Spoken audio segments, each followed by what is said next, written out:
Are you sure your Chemex is actually brewing the clean cup? Some people swear by the flavor.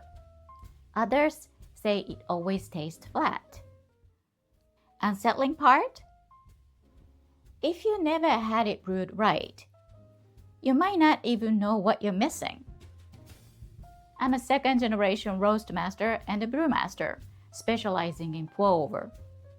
And over the years, I've come across both praise and complaints about Chemex. So in this video, I'll show you what you might be missing.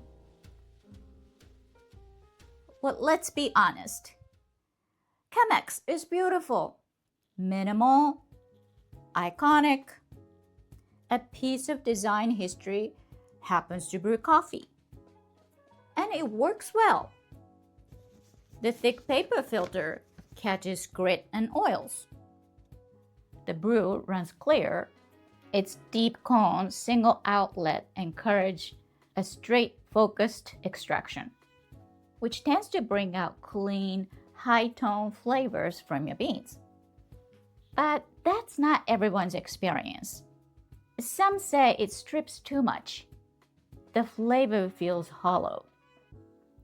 And the large glass body, it loses heat fast,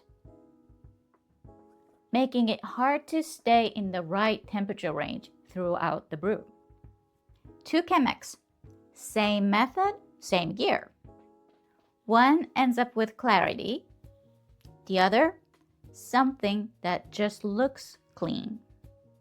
So if your Chemex brew always looked right, and you assumed that's how your coffee tastes, it's very possible that you've been missing some of what's actually there. We'll look at why that happens in a second and how to adjust for it. A lot of this comes down to how Chemex was designed. Not just the look, but the way it brews. First, the filter. Chemex used much thicker paper than other pour-over methods. That's part of what creates its signature clarity. But it also absorbs more aromatic and flavor compounds than people expect. So if you're still figuring out your grind, pour, or dose, you might find the cup tasting flat. Not because you're way off, but because the filter makes it harder to get both clarity and depth at the same time.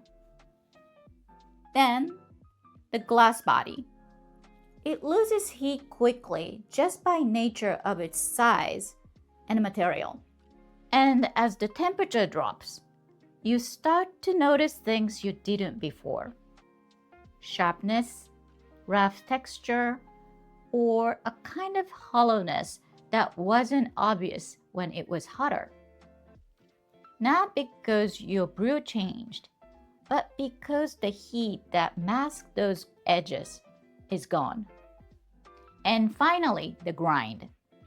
Like any other brew method, Chemex responds to grind changes.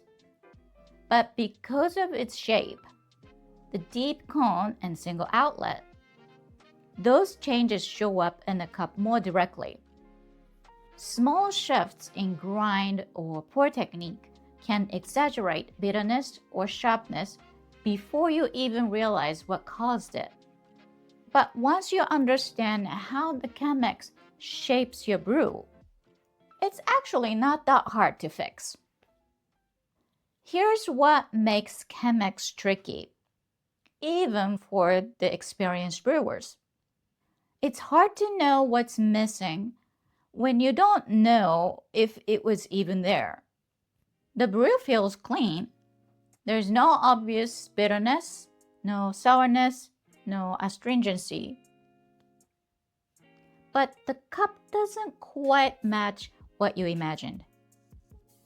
And if you've brewed or tasted enough coffee before, that sense probably isn't random. It's coming from somewhere. A flavor memory, a texture you expected, something that should have been there, but wasn't. That absence is hard to pin down because it's not a mistake you can see. It's a flavor you never got to taste. That's the trap. Because you're not chasing a fix. You're chasing a question. Was it the bean, the grind, or was there something about the brew that never gave those flavors a chance? A great Chemex brew should taste clear and crisp. That thick paper filter helps a lot here. But the entire design contributes to the signature result. It gives you transparency in both look and flavor, which makes it easier to notice the unique character of your beans. Chemex doesn't round off the edges. It presents the coffee more directly just as it is. If you're a fan of that brightness and nuance in light roast, Chemex can bring those out with more clarity. But that only happens when your technique supports it. Your grind, your pour, your timing. And that's where most people fall short. The cup looks clean, so they assume that's all it can be. The Chemex has its quirks, and if the coffee isn't delivering the depth or character you hoped for, you might just need to work with it a little differently to get the clarity and the structure you're aiming for. The design has its own logic. The thick filter, tall glass body, narrow outlet. They all shape the brew in a very specific way. Once you understand what the shape tends to emphasize, or what it tends to mute, you can adjust to what you want in a cup. For example, if your first brew tastes thin or under-extracted, don't just go straight to finer grind. Finer grind can slow things down, but it can also clog the flow, leading to over-extraction very quickly and wrong kind of acidity. Instead, ask what you are actually trying to bring out. If it's structure and sweetness, maybe you can try lowering the water temperature a little bit.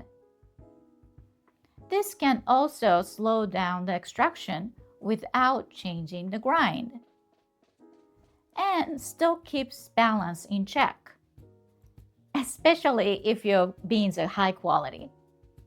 One thing you don't need: agitating the bed with a spoon or stick. You might have seen it in other cafes. I've seen it too. But the Chemex was never designed for that kind of handling. It's meant to run clean, slow, steady, without disruption. The trick isn't copying somebody else's recipe. It's understanding what this brewer naturally leans toward and adjusting your technique to shape that outcome, not fight it. Even so, Chemex isn't exactly beginner-friendly. It rewards precision and punishes guesswork. If you want to get deeper into mastering the pour-over, this is exactly kind of the thing I teach in my course. The link's in the description if you're curious. I hope this helped you feel more confident using your Chemex. Thank you for watching. Have a wonderful coffee day.